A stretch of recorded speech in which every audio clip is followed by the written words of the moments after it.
Alors ce soir, comme il vous avait été annoncé dans le plan lors de la première séance, n'est-ce pas, après avoir traité de la vie de Rousseau dans une première conférence, après avoir, dans la deuxième conférence, traité de cette fameuse problématique de Rousseau sur les arts, Rousseau et les arts, c'est ce fameux discours, n'est-ce pas? La troisième conférence, telle qu'elle avait été annoncée, c'était Rousseau et puis la politique. Et puis la prochaine, eh bien, traitera de Rousseau et de l'éducation. C'est un peu la continuité, disons, de la politique. Puis la dernière traitera de Rousseau et de la religion. Alors Rousseau et la politique, si l'on veut un peu connaître sa pensée, il y a deux grands ouvrages, enfin, c'est beaucoup dire, disons deux textes.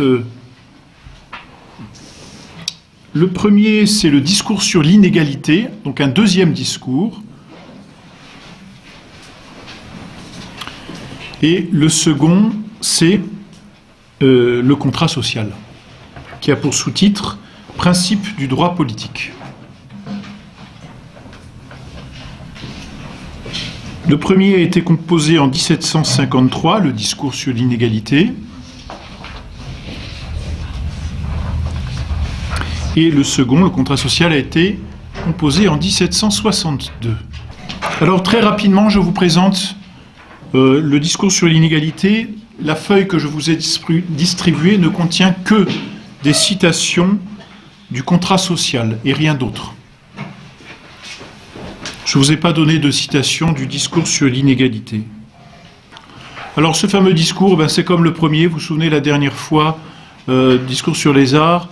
Donc Rousseau est en train de lire probablement le Mercure, disons un journal. L'Académie de Dijon, c'est encore elle, propose un sujet, une réflexion, une question, pose la question, disons. Et la question est la suivante. Quelle est l'origine de l'inégalité parmi les hommes et si elle est autorisée par la nature? Peut-être pas la même illumination que pour le premier discours. En tout cas, Rousseau se sent inspiré, Rousseau réfléchit, Rousseau écrit. Et il compose ce fameux discours qui remportera, je crois, le prix aussi. Dans ce discours, Rousseau distingue le naturel de l'artificiel, c'est-à-dire le naturel du social. Le social n'est pas naturel, et on va y revenir.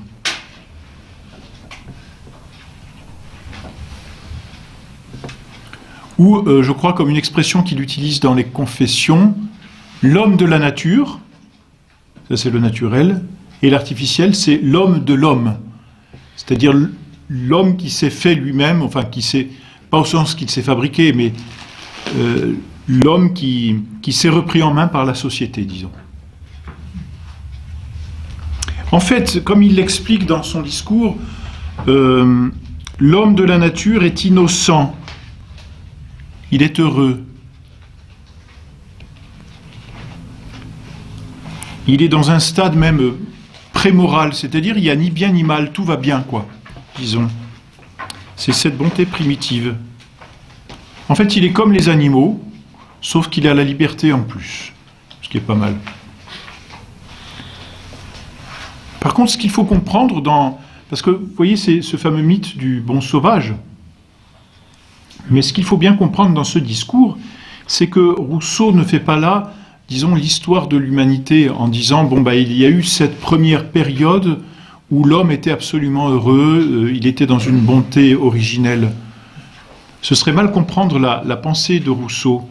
En fait, Rousseau veut essayer d'expliquer les inégalités actuelles, la société telle qu'il la vit à son époque, au XVIIIe siècle, et il va penser comme un scientifique pense, c'est-à-dire qu'il va poser une hypothèse de départ, et sur cette hypothèse, il va échafauder des plans, si vous voulez, des réflexions, on dira philosophiques, et qui vont amener aux conclusions qu'on aura dans le contrat social. Autrement dit, le mythe du bon sauvage est une hypothèse posée par Rousseau sur laquelle il réfléchit pour décrire les phénomènes qu'il constate au XVIIIe siècle. C'est vraiment la méthode scientifique. Voyez-vous, quand un scientifique, je pense par exemple au mouvement des planètes, puisque ça a été compliqué et que ça suscitait pas mal de débats, même dans l'Église. Bon, que fait un scientifique? Il observe, prenons ce cas donc, le mouvement des planètes. Et il se dit, qu'est-ce qui explique le mouvement des planètes que j'observe aujourd'hui? Donc il observe un mouvement, il le trace sur son papier, il en met les courbes, il en met les différentes mesures, et il se dit, mais quelle est l'explication de ce mouvement? Et cette explication, il ne la voit pas. N'est-ce pas? Cette explication, il ne la voit pas parce que lui ne voit que le phénomène. Il ne voit pas la loi qui régit ces phénomènes. Comprenez? Donc que fait-il? Il fait des hypothèses et il regarde si l'hypothèse marche. Et le jour où il a trouvé la bonne hypothèse qui explique tout, il dit, bon bah ça y est, j'ai trouvé le centre, et le Soleil est le centre, par exemple, du système solaire, et non pas la Terre. D'où ces querelles, voyez, entre géocentrisme et héliocentrisme, qui découlent de différentes hypothèses explicatives du mouvement que l'on observe. Vous comprenez ce que je veux dire? Eh bien, Rousseau, ici, dans son discours sur l'inégalité, pose cette hypothèse, qu'il retient, du reste, et qui pour lui explique ce qui se passe, c'est que l'homme de la nature est absolument innocent. Vous voyez, il ne donne pas un fondement historique au bon sauvage, mais un fondement, je dirais, scientifique, c'est-à-dire hypothétique. C'est une théorie, mais sur laquelle il s'appuie. Bon, que s'est-il passé?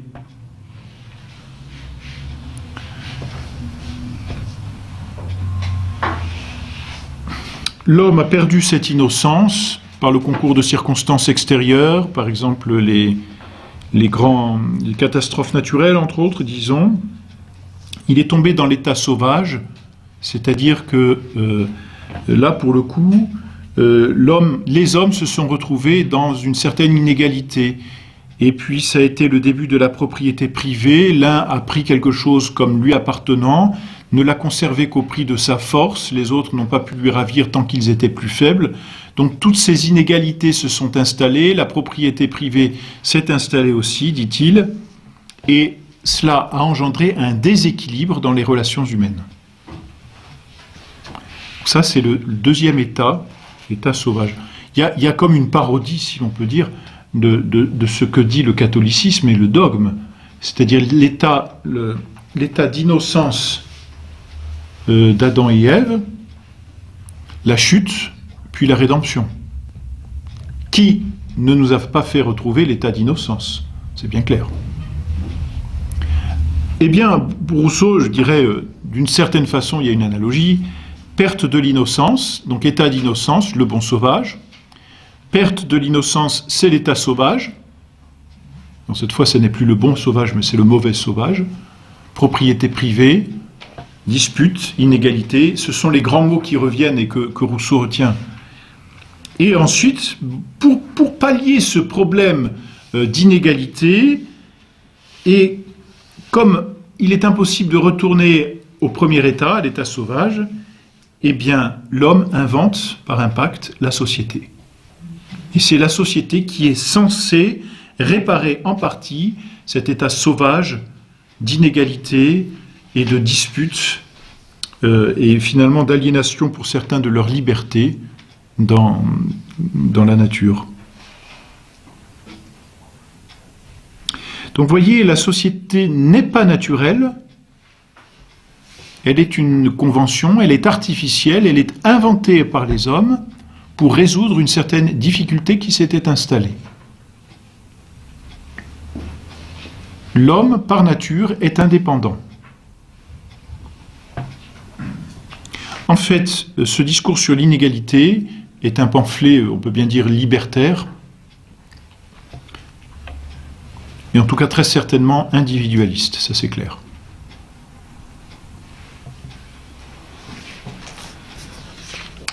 Bon, cette pensée politique, eh bien, Rousseau la précise quelques années plus tard, 10 ans plus tard, dans le fameux contrat social. Et c'est sur lui que je vais principalement m'arrêter ce soir, avec les citations que je vous ai données. On rapporte souvent un mot de Rousseau à une certaine personne qui s'appelait Dussault. On doute de l'authenticité de ce mot, mais enfin, peut-être qu'elle révèle au moins quelque chose. Voici ce qu'aurait dit, au conditionnel, Rousseau à Dussault. « Quant à mon contrat social, ceux qui se vantent de l'entendre tout entier sont plus habiles que moi. C'est un livre à refaire, mais je n'en ai plus la force ni le temps. » C'est ce qu'il aurait dit de son contrat social. Bon. Bref, il l'écrit en 1762 et ce livre est suivi quelques mois plus tard de l'Émile ou l'Éducation qu'on verra la prochaine fois. Mais très rapidement, le livre est interdit en France et à Genève. Cela faisait longtemps que Rousseau voulait écrire, depuis qu'il était à Venise, dans ses premières années, qu'il était secrétaire de l'ambassadeur. Il avait le désir d'écrire des institutions politiques. Et son contrat social est, disons, la partie, si l'on peut dire, en tout cas ce qui est achevé de ses réflexions philosophiques. C'est très facile, j'ai envie de vous dire, ce contrat social. Si vous voulez le comprendre ou le résumer, disons, il faut retenir 3 mots. C'est liberté, égalité, mais vous ne devinerez pas le 3e mot, volonté générale, et non pas fraternité, quoique, enfin bon. Liberté, égalité et volonté générale. Ce contrat social est divisé en 4 parties. Chacune, disons, en moyenne d'une dizaine de chapitres. Ce sont des chapitres, c'est un avantage de 3 ou 4 pages. Les plus gros chapitres font 6 pages, ce qui est quand même plus agréable à lire, n'est-ce pas, que quand ce sont des chapitres d'une vingtaine de pages. Donc disons, il y a 21, 39, il y a 48 chapitres, vous voyez, répartis sur à peine 180 pages. Donc c'est assez facile à lire. Le thème dominant, donc, c'est, disons, ce qui va revenir souvent, et je dirais le moyen terme, si l'on peut dire, c'est-à-dire la clé de compréhension de tout le contrat social, c'est ce qu'il appellera la volonté générale. C'est vraiment le mot clé de tout son contrat social. Cette volonté générale qui est toujours droite, qui ne se trompe jamais, qui est indivisible, qui est inaliénable, mais qui malheureusement peut être trompée, parce qu'il faut quelques astuces pour expliquer les faits quand même, eh bien, s'oppose à la volonté particulière, à la volonté de l'individu. Mais derrière, elle s'oppose aussi aux corps intermédiaires, on le reverra. C'est-à-dire qu'il y a derrière, une critique de la société telle qu'elle était vécue au Moyen-Âge.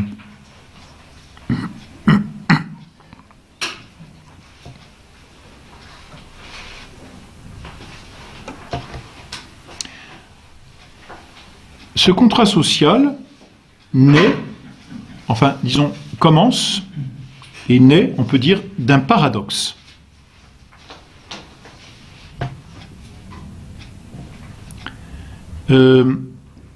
La société n'est pas naturelle, c'est le premier point du paradoxe, si vous voulez, et pourtant elle est inévitable.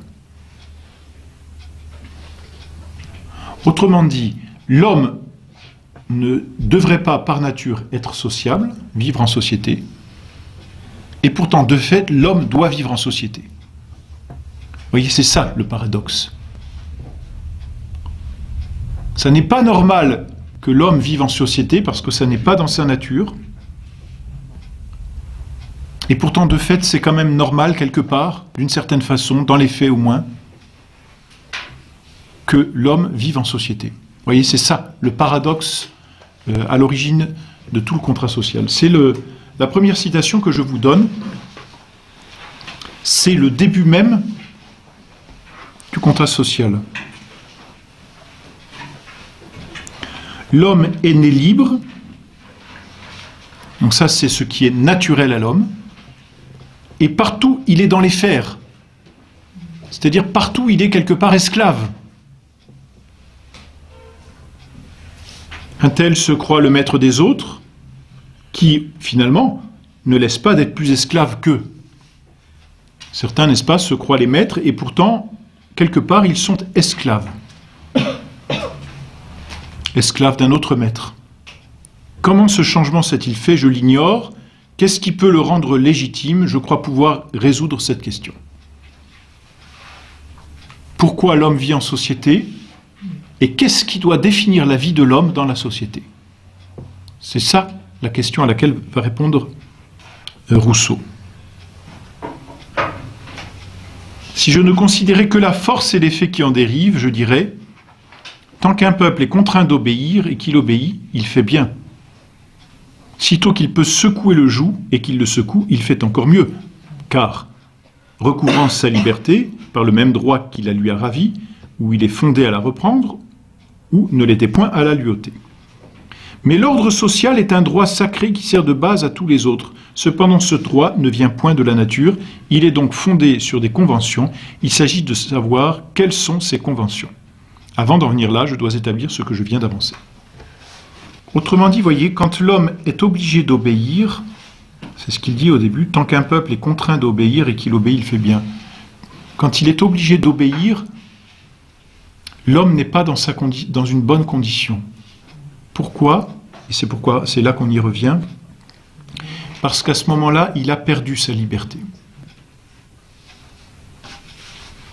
Le droit le plus précieux de l'homme, c'est la liberté. La première phrase, c'est « l'homme est né libre ». Et gardez bien, voyez, en fond de toute réflexion sur ce contrat social, l'homme est né libre. C'est-à-dire que, naturellement, ce qui le définit, c'est sa liberté. Il doit rester libre quoi qu'il arrive.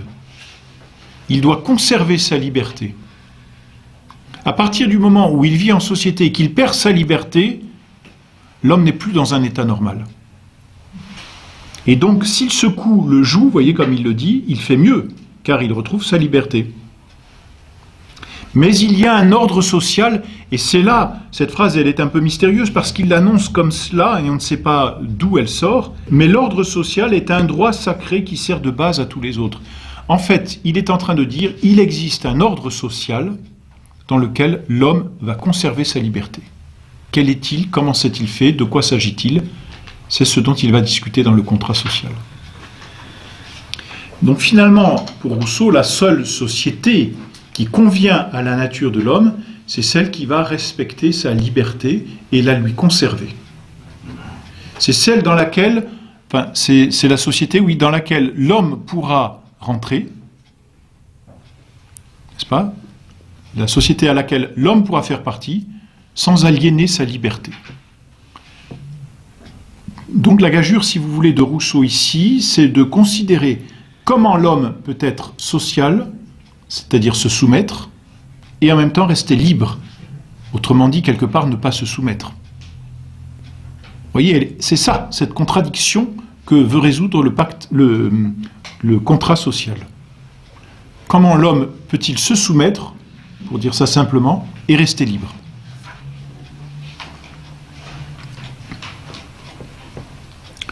Très rapidement, alors les références que je vous mets, n'est-ce pas, à la fin des citations, la première citation, vous avez grand 1, petit 1, donc le premier chiffre renvoie au livre, il y en a 4, et le deuxième chiffre renvoie au chapitre du livre, tout simplement. Tout est tiré du contrat social. Alors, il continue ensuite en disant que la plus ancienne de toutes les sociétés, la seule naturelle, c'est la famille. Mais c'est très intéressant, donc c'est la seule naturelle. La société civile n'est pas naturelle. La société dans laquelle nous vivons n'est pas naturelle. La cité, comme on disait autrefois, ou la société politique n'est pas naturelle. Et vous allez voir même ce qu'il dit de la famille. La plus ancienne de toutes les sociétés est la seule naturelle, c'est la famille.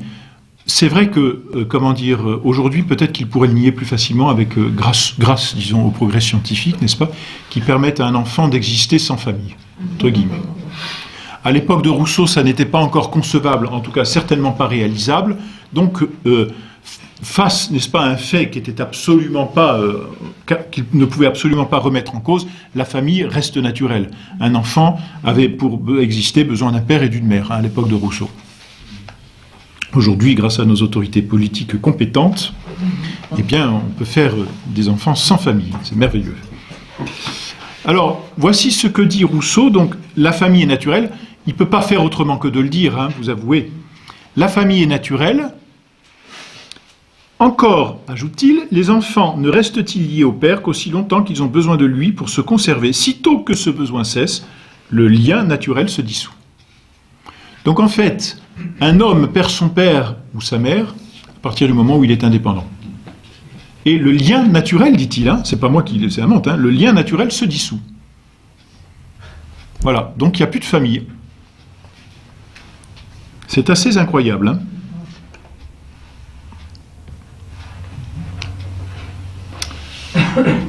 Et les enfants rentrent tous également dans l'indépendance. Et voilà, on revient à la même chose, vous voyez, c'est la liberté. L'indépendance, ici, la liberté. S'ils continuent de rester unis, ce n'est plus naturellement, c'est volontairement.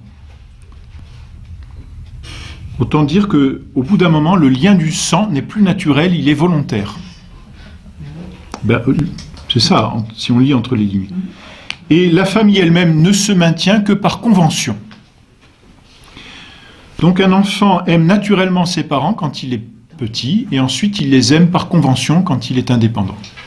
Je pense que vous l'avez tous éprouvé, n'est-ce pas? Naturellement. Cette liberté commune est une conséquence de la nature de l'homme.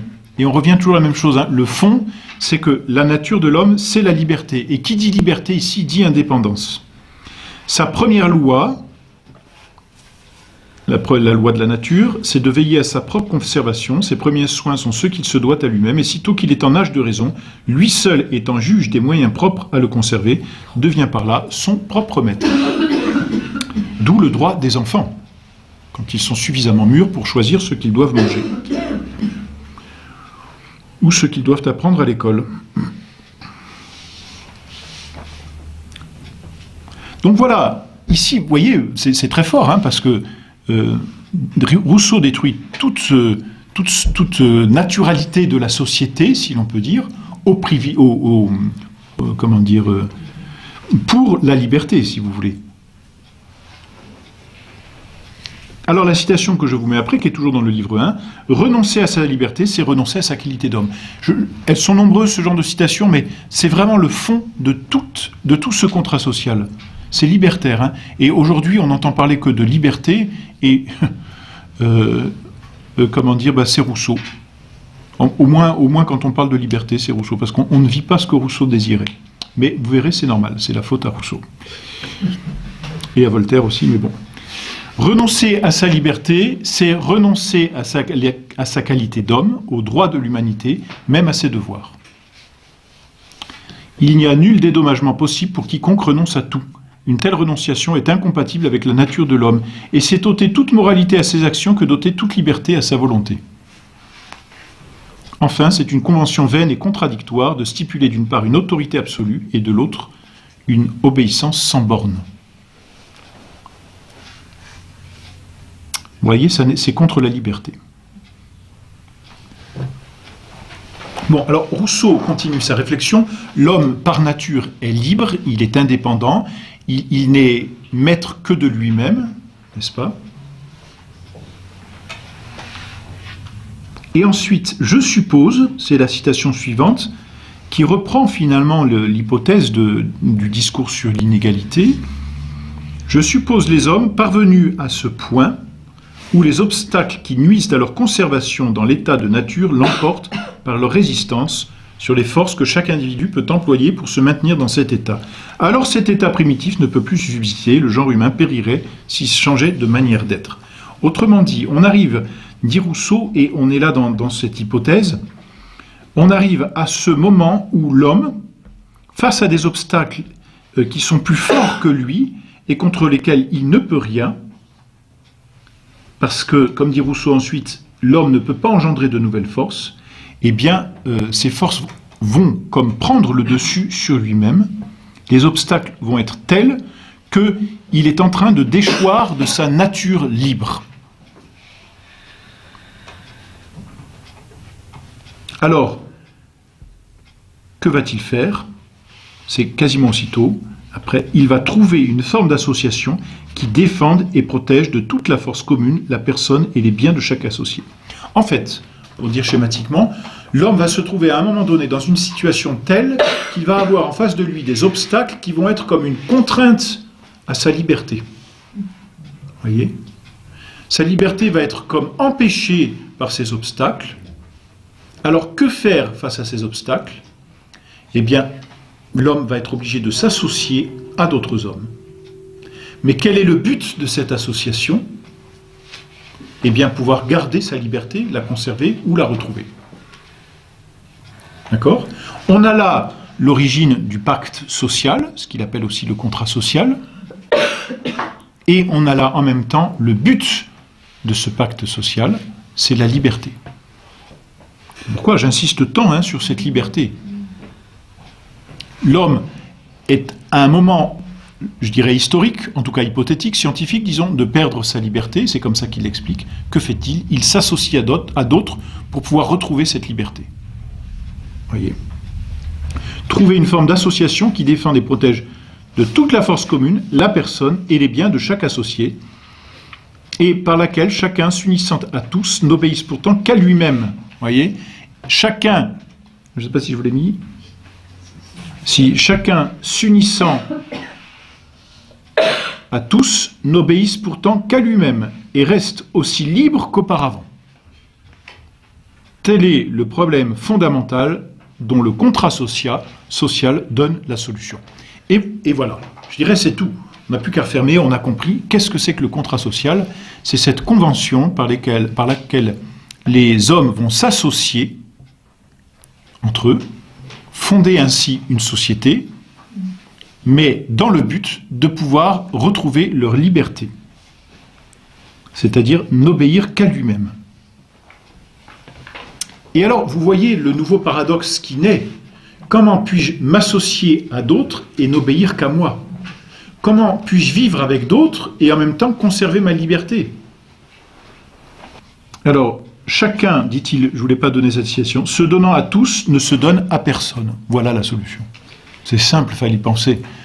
Chacun se donnant à tous ne se donne à personne. Et comme il n'y a pas un associé sur lequel on acquiert le même droit qu'on lui cède sur soi, on gagne l'équivalent de tout ce qu'on perd et plus de force pour conserver ce qu'on a. D'où la citation que je vous donne qui sera peut-être plus claire. Si donc on écarte du pacte social ce qui n'est pas de son essence, c'est-à-dire de sa nature, on trouvera qu'il se réduit au terme suivant, : chacun de nous met en commun sa personne et toute sa puissance sous la suprême direction de la volonté générale. Et voilà, le terme apparaît, et c'est le maître mot qui explique, qui va résoudre, si vous voulez, cette contradiction d'une association et d'une liberté. C'est le mot volonté générale. Chacun de nous met en commun sa personne et toute sa puissance sous la suprême direction de la volonté générale, et nous recevons encore chaque membre comme partie indivisible du tout.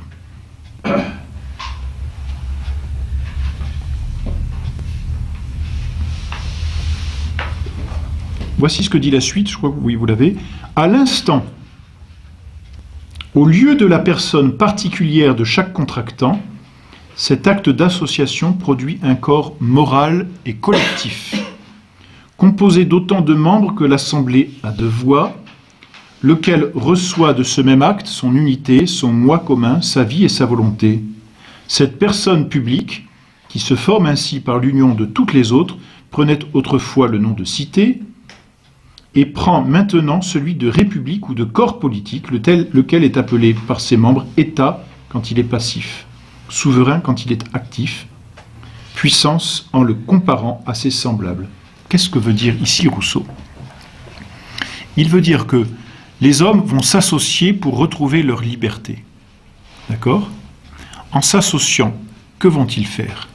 Ils vont créer une société où celui qui commande la société, ce n'est pas un chef, mais c'est l'ensemble, puisque tous s'associent pour garder la liberté, donc tous s'associent pour commander à soi-même, et en commandant à soi-même, commander aux autres, ou plutôt inversement, commander aux autres, et en commandant aux autres, commander à soi-même.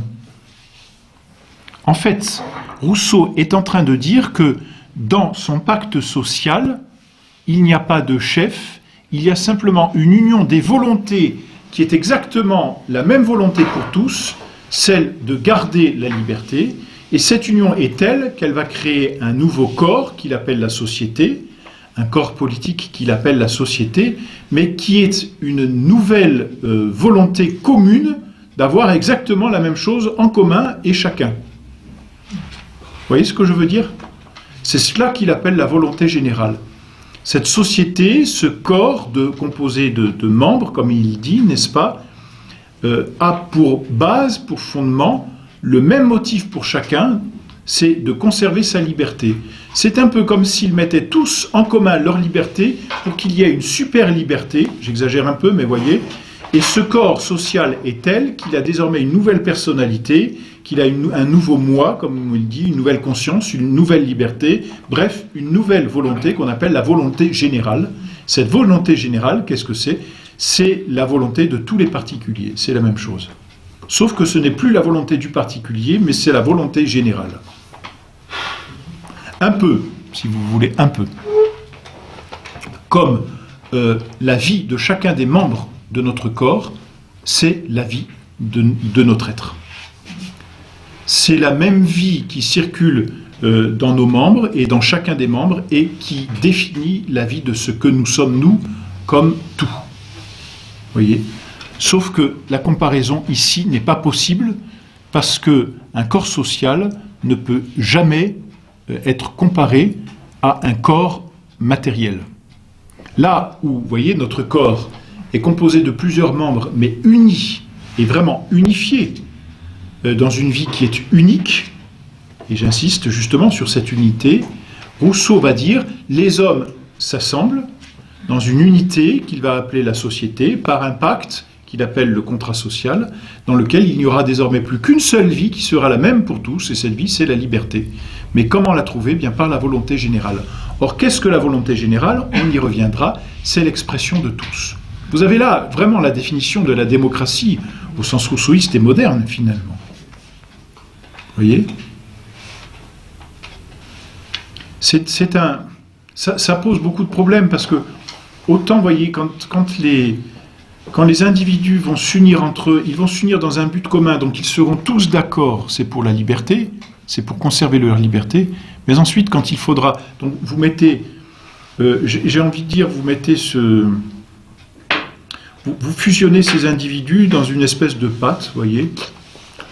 Vous mélangez ça vous prenez une vingtaine d'individus, vous mélangez ces individus, ça vous fait une espèce de pâte homogène, et là vous vous dites, ça y est, le pacte social est né, c'est la même volonté, sauf que vous avez beau mélanger ces individus et les associer sous cette volonté générale, ça reste des individus. Vous voyez, quand on fait, c'est pas moi, vous prenez deux liquides, et puis qui peuvent se mélanger. Bon, vous prenez deux liquides, et vous les mélangez, vous avez un nouveau tout qui est homogène, n'est-ce pas ? Simplement, quand vous prenez deux individus, vous pouvez les mélanger comme vous voulez, ils peuvent faire le pacte qui soit absolument identique au début, ils ne seront pas d'accord sur tout, parce que chaque individu garde son côté particulier. Et c'est ça le problème qui va se poser ensuite à Rousseau.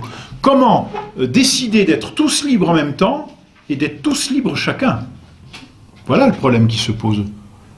Eh bien, par la volonté générale, dit encore Rousseau. Et qu'est-ce que la volonté générale ? C'est l'expression de tous. Mais le problème, c'est que si tous sont absolument d'accord, et ça c'est vraiment un absolu, si tous sont absolument d'accord pour être libres, et c'est ce qu'on voit aujourd'hui, tous ne sont plus d'accord sur les moyens d'être libres. Et ça, c'est un problème. Vous voyez ? Alors que se passe-t-il ?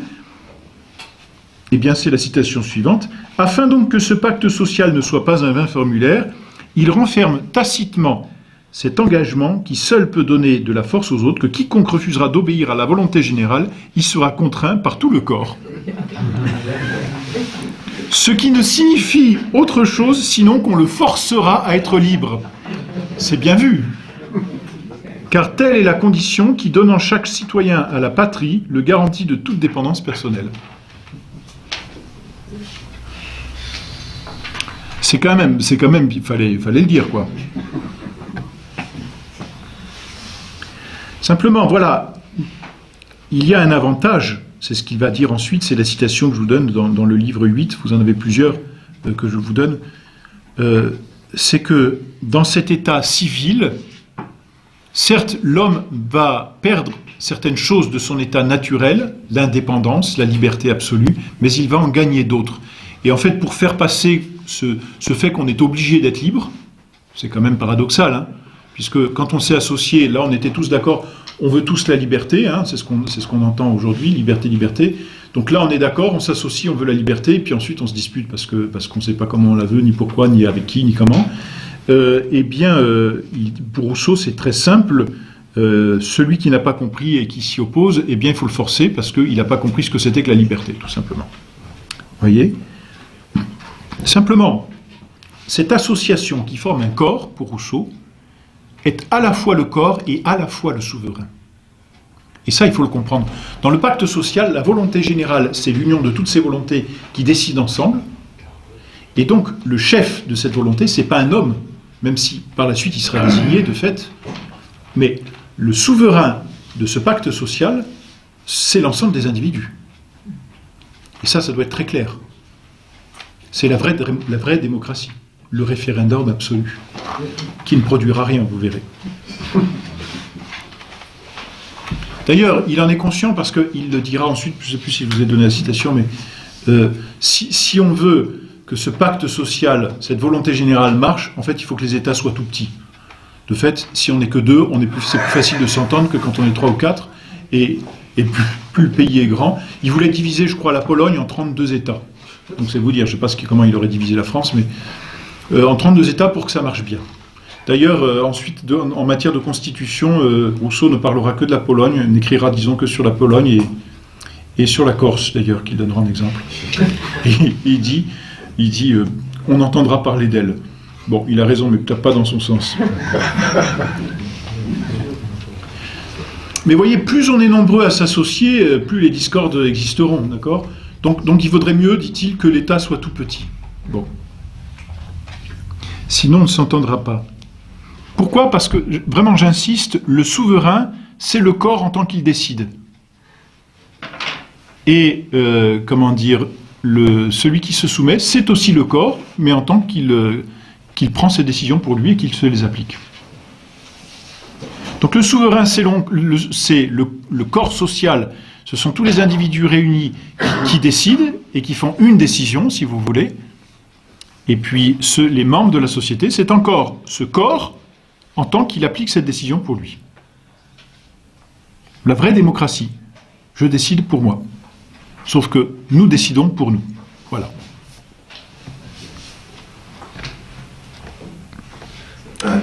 Alors, quel avantage y a-t-il à se retrouver dans une telle société ? Ce sont les citations suivantes. « Quoiqu'il se prive dans cet état de plusieurs avantages qu'il tient de la nature, il en regagne de si grands que si les abus de cette nouvelle condition ne le dégradaient souvent au-dessus de celle dont il est sorti, il devrait bénir sans cesse l'instant heureux qu'il en arracha pour jamais. » Je passe à la suivante.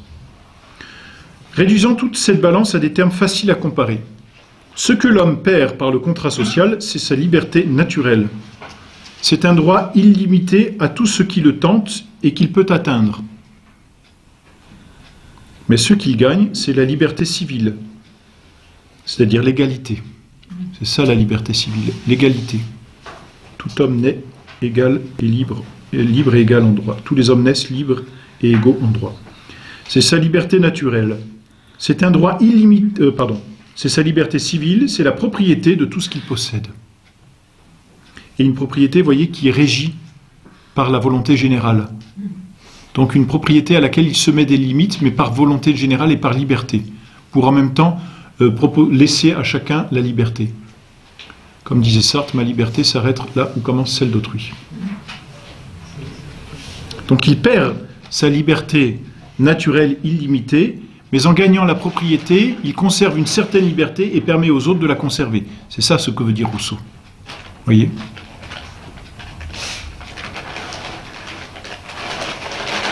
Je terminerai ce chapitre et ce livre par une remarque qui doit servir de base à tout système social. C'est qu'au lieu de détruire l'égalité naturelle, le pacte fondamental substitue au contraire une égalité morale et légitime à ce que la nature a pu mettre d'inégalité physique entre les hommes. Et que pouvant être inégaux en force ou en génie, ils deviennent tous égaux par convention et de droit. C'est très intéressant parce que c'est vraiment le fondement de tout ce que l'on vit aujourd'hui dans la société. L'égalité absolue. On ne regarde plus les inégalités physiques entre les hommes, que ce soit des inégalités d'âge, je ne sais pas si on a le droit de dire de race, enfin bon, inégalité physique, de taille, inégalité de sexe. Eh bien, tout cela, comment dire, la nature nous l'a donné, nous les a donnés, c'est ce que dit Rousseau, ces inégalités. Mais que fait la société ? Eh bien, elle les gomme, parce qu'elle s'en occupe plus. C'est-à-dire qu'on ne s'occupe plus de ces inégalités et on essaye de retrouver une autre égalité, c'est une égalité morale et sociale, une égalité civile. Voilà pourquoi tous les hommes naissent libres et égaux en droit, par le pacte. Voyez. Donc d'où ces droits des enfants qui sont, comment dire, qui vont se développer, hein, ou qui vont se développant, disons. D'où cette espèce d'égalité qu'on est en train d'essayer de mettre de plus en plus entre l'homme et la femme. Voyez, égalité de droit. D'où ces discriminations que l'on voit sans cesse, n'est-ce pas ? Au nom de la discrimination, maintenant on peut mettre n'importe qui au tribunal, hein, quelle que soit la discrimination que, voyez. D'où l'égalité que l'on veut même dans le mariage, vous voyez. Au nom d'une discrimination, on serait traité d'homophobe. Quelle horreur. Mais voyez, ce que redonne la société, c'est cette égalité, une égalité de droit. Il y a un droit au mariage pour tous. Voyez, il y a un droit à n'importe quoi, finalement. On va voir, on va finir rapidement, mais ce qui va poser beaucoup de problèmes.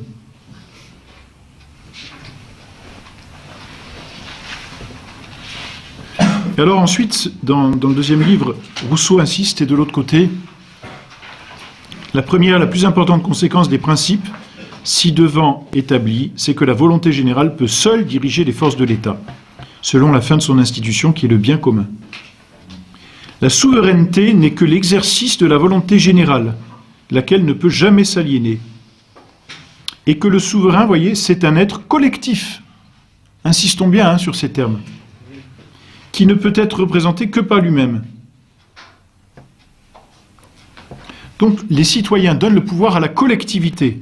Il n'y a pas de parlementarisme, pas de pouvoir séparé. Ça, là-dessus, même Rousseau s'oppose à Montesquieu. Vous voyez, la citation suivante, comme la nature donne à chaque homme un pouvoir absolu sur tous ses membres, le pacte social donne au corps politique un pouvoir absolu sur tous les siens.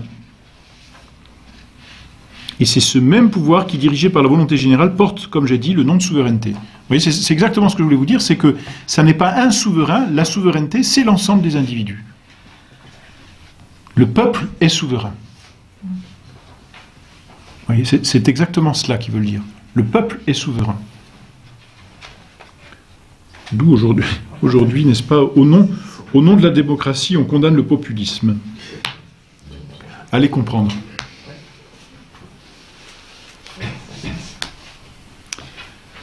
Je lis juste le début de la phrase suivante. Par quelque côté qu'on remonte au principe, on arrive toujours à la même conclusion, savoir que le pacte social établit entre les citoyens une telle égalité qu'ils s'engagent tous sous les mêmes conditions et doivent jouir tous des mêmes droits. Le respect mutuel.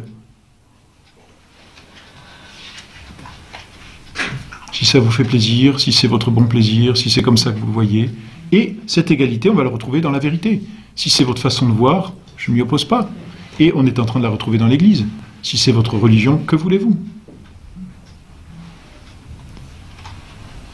C'est une égalité de droit, c'est-à-dire une égalité fondée sur le droit social, c'est ça que je veux dire.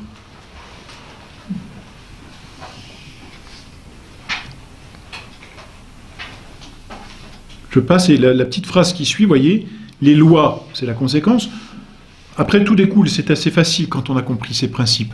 Les lois ne sont proprement que les conditions de l'association civile. Le peuple soumis aux lois en doit être l'auteur. Il n'appartient qu'à ceux qui s'associent de régler les conditions de la société. C'est la vraie démocratie. Celui qui rédige les droits n'a donc ou ne doit avoir aucun droit législatif.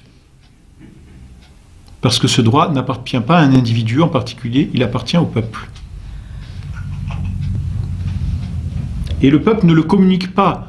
C'est-à-dire que celui qui va rédiger la loi peut être l'instrument, voyez, mais pas plus. Et qu'est-ce que c'est que l'instrument? C'est celui qui obéit à une cause principale, c'est-à-dire au peuple.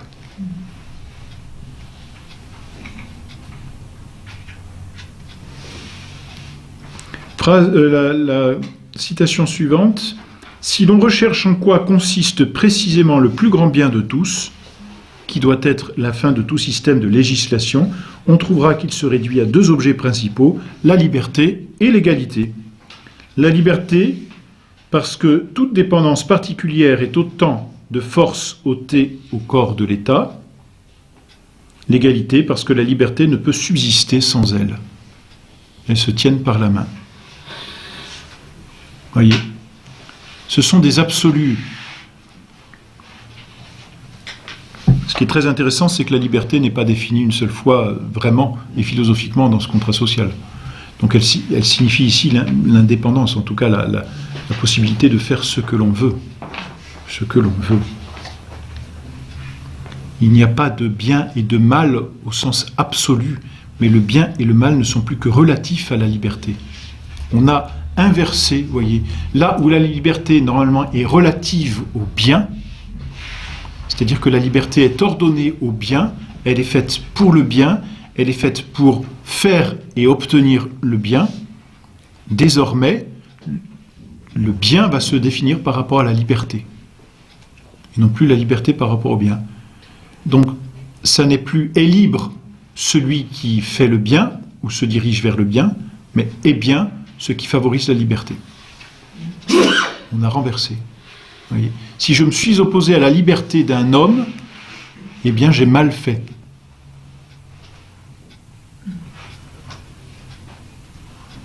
Peu importe de l'objet, vous voyez. Justement, c'est exactement le cas du mariage pour deux personnes de même sexe. Je m'opposerai à leur liberté, et donc je ferai mal si je les en empêchais. Je ne regarde même plus la nature ignoble de cette union, qui est contre nature de fait. Voyez, et qui est absolument abjecte et avilissante. Ça c'est clair. Mais je ne regarde plus les choses objectivement, je ne les regarde plus que subjectivement. C'est-à-dire que je me suis opposé à une liberté, donc j'ai mal fait. C'est vraiment l'homme roi. C'est ça la liberté, c'est l'homme roi. Plus de soumission. Et on verra, quand dans la dernière conférence, Rousseau et la religion, même il en a quelques mots à la fin de son contrat social, il n'en veut pas. Il n'en veut pas. En tout cas, pas de religion catholique. Certainement pas. Parce que la religion catholique est trop contraignante. Elle impose des objets. Et là, il ne faut plus imposer d'objets.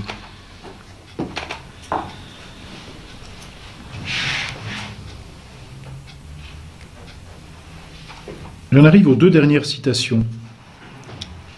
Il n'y a qu'une seule loi qui, par sa nature, exige un consentement unanime, c'est le pacte social, c'est-à-dire le fondement même de l'union, c'est-à-dire ce qui va constituer la société. Là, il faut absolument un consentement unanime. Car l'association civile est l'acte du monde le plus volontaire. Tout homme étant né libre et maître de lui-même, nul ne peut, sous quelque prétexte que ce puisse être, l'assujettir sans son aveu. C'est-à-dire que, au moment même où les hommes fondent la société, font ce pacte social au nom de la liberté, là, il y a une unanimité absolue. Tous sont d'accord pour fonder cette société, ce pacte social sur la liberté et pour la liberté. Et ensuite, le problème, dira Rousseau, c'est que pour le reste, il n'y a pas unanimité absolue. Alors qu'est-ce qu'on fait? Ce sera l'unanimité mathématique, le nombre de voix. Le nombre de voix. Et d'où la dernière citation, qui à mon avis est la plus intéressante parce que la plus paradoxale, et qui montre la limite de Rousseau. Hors de ce contrat primitif, la voix du plus grand nombre oblige toujours tous les autres. C'est une suite de contrats même. Vous voyez, la voix du plus grand nombre oblige toujours tous les autres. C'est une suite du contrat même. On demande comment alors un homme peut être libre et forcé de se conformer à des volontés qui ne sont pas les siennes. Donc vous voyez, on vote. Et quelques-uns ont voté pour M. Macron, aujourd'hui président. N'est-ce pas? Mais d'autres n'ont pas voté pour lui. Bon. Alors, on demande comment un homme peut être libre et forcé de se conformer à des volontés qui ne sont pas les siennes. C'est exactement le problème qui est souligné aujourd'hui, que l'on vit. Comment les opposants sont-ils libres et soumis à des lois auxquelles ils n'ont pas consenti? C'est un vrai problème. Je réponds que la question est mal posée. Eh oui, naturellement. Le citoyen consent à toutes les lois, même à celles qu'on passe malgré lui, et même à celles qui le punissent quand il ose en violer quelqu'une. La volonté constante de tous les membres de l'État, c'est la volonté générale. C'est par elle qu'ils sont citoyens et libres. Quand on propose une loi dans l'Assemblée du peuple et ce qu'on leur demande n'est pas précisément s'ils approuvent la proposition ou s'ils la rejettent, mais si elle est conforme ou non à la volonté générale qui est la leur. Chacun, en donnant son suffrage, dit son avis là-dessus, et du calcul des voix se tire la déclaration de la volonté générale. Quand donc l'avis contraire au mien l'emporte, cela ne prouve autre chose sinon que je m'étais trompé. Eh oui, si vous n'avez pas voté Macron, c'est que vous êtes trompé. C'est ça qu'il faut dire aux gens. Vous voyez, et que ce que j'estimais être la volonté générale ne l'était pas. Si mon avis particulier l'eût emporté, j'aurais fait autre chose que ce que j'avais voulu. C'est alors que je n'aurais pas été libre. C'est quand même bien dit, hein. C'est très bien dit. Bon, mais n'empêche qu'on ne force pas quelqu'un à être libre, et ça reste un problème. Même si apparemment ça résout, c'est-à-dire que je deviens libre parce que je me soumets à une loi qui était contraire à moi, mais en fait, c'était contraire à ma volonté particulière, mais pas contraire à la volonté générale. Et donc je me suis trompé, et j'ai voulu dissocier ma volonté particulière de la volonté générale. Maintenant que le vote est remporté, eh bien ma volonté particulière qui n'est pas en accord avec le vote, ma volonté particulière ne correspond pas à la volonté générale. Et donc elle se trompait, et je me trompais. C'est ça qu'il faut dire. Je me suis trompé, quoi. Même si on est sûr d'avoir raison, il faut vous dire, vous vous êtes trompé. Vous êtes complètement trompé. Donc on oublie ce pourquoi on avait voté, n'est-ce pas? Et on se soumet à ce qui a été voté, et là on dit, ça y est, je suis libre. Parce que c'était ça la volonté générale que je n'avais pas compris. Donc, même si vous ne comprenez pas, c'est pas grave, vous êtes libre. Voyez, c'est ça ce que ça veut dire. C'est idiot. Il faut le dire. C'est absolument idiot. Et finalement, le grand problème, voyez, qui se pose, c'est toujours la liberté.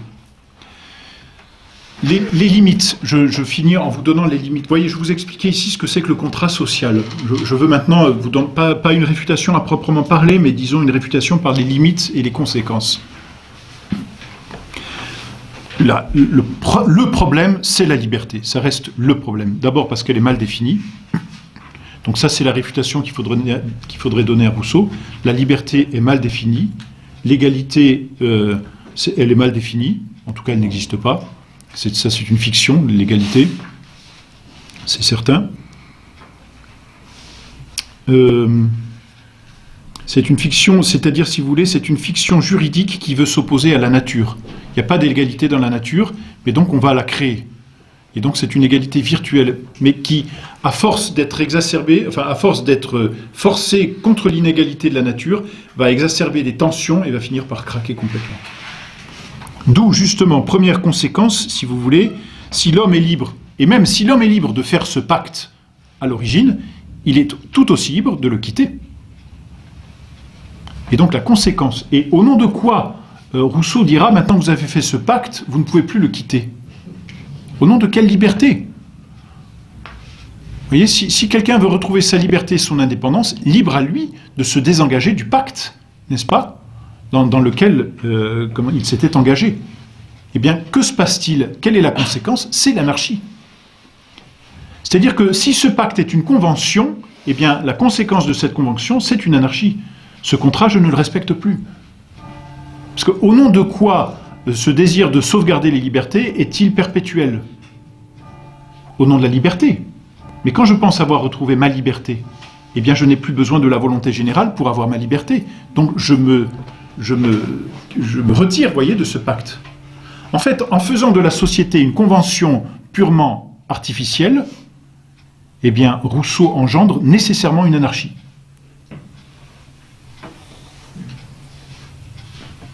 Parce que ça n'est pas naturel pour Rousseau de vivre en société, eh bien, le jour où la société ne m'apporte plus ce pourquoi elle était faite, je m'en retire.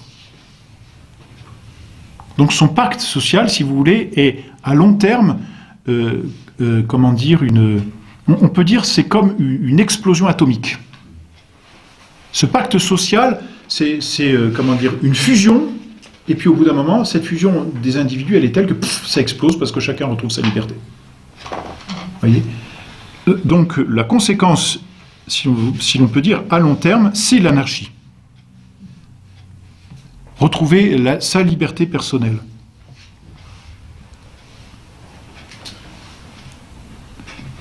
Ensuite, la volonté générale, comme on vient de le dire, sa limite, c'est quoi? C'est que comme elle n'est pas absolument unanime, elle va se baser sur le plus grand nombre. Mais le premier point qu'il est facile de souligner, c'est que la quantité n'a jamais fait la qualité, n'est-ce pas? Et de la quantité ne sort pas nécessairement la vérité. On est dans deux ordres différents.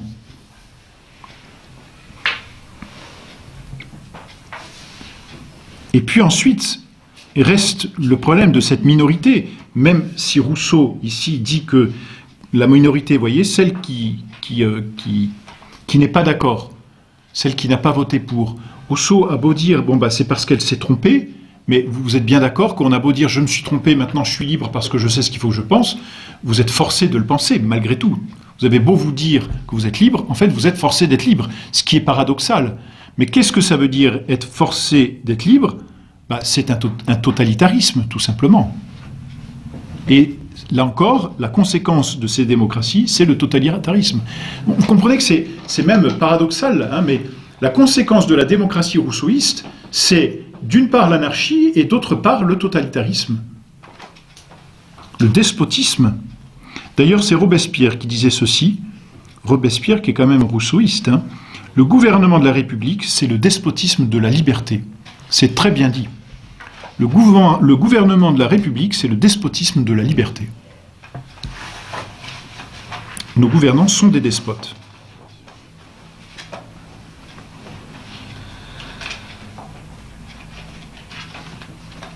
Et ensuite, autre conséquence. Il y a des gouvernants qui ne sont pas des souverains, puisque la volonté générale est la souveraineté, d'accord? Mais de fait, il y a des hommes qui sont désignés pour pouvoir appliquer la volonté générale ou veiller à son application. D'accord? Robespierre disait, le gouvernement de la République, c'est le despotisme de la liberté.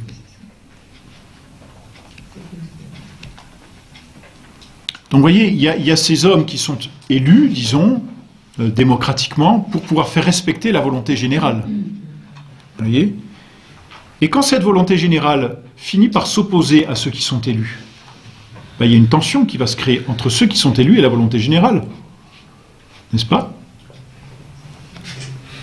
Par exemple, aujourd'hui, M. Macron a discuté la limitation des 80 km/h, n'est-ce pas?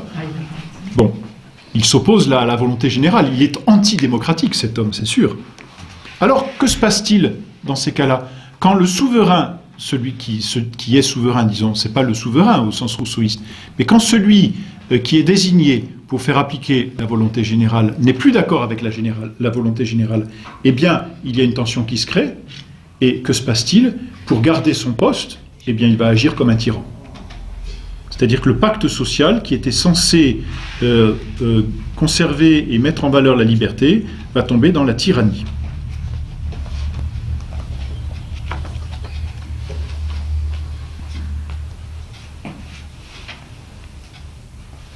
Un des grands républicains, je vous cite Louis Junier dans un petit livre, disons c'est des notes prises par un de ses élèves sur son cours de politique. Et c'est à la partie Rousseau, il y a 2-3 pages sur Rousseau qui sont très bien faites.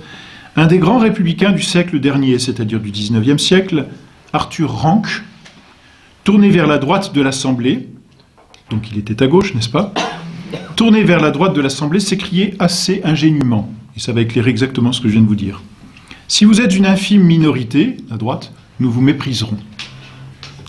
Si vous êtes une forte minorité, nous vous invaliderons. Si vous êtes la majorité, nous prendrons le fusil et nous descendrons dans la rue. C'est clair, hein? Mais c'est ce qu'on vit.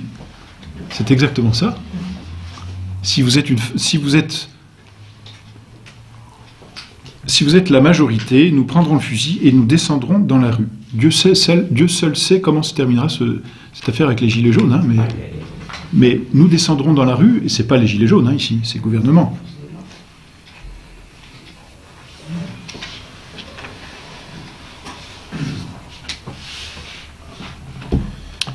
Et vous voyez, depuis 1989, qui s'est voulu l'application du pacte social et de la doctrine rousseauiste en France, depuis 1789, eh bien, regardez l'histoire de la France, elle oscille sans cesse entre anarchie et despotisme.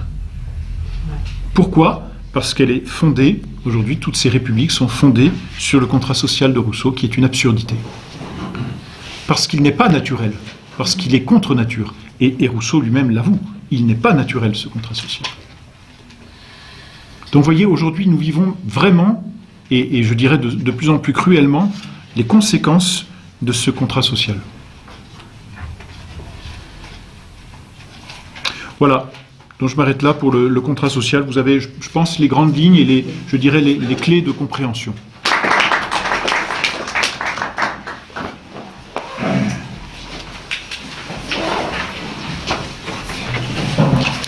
Alors, le mois prochain, nous nous retrouverons pour l'Émile et l'éducation.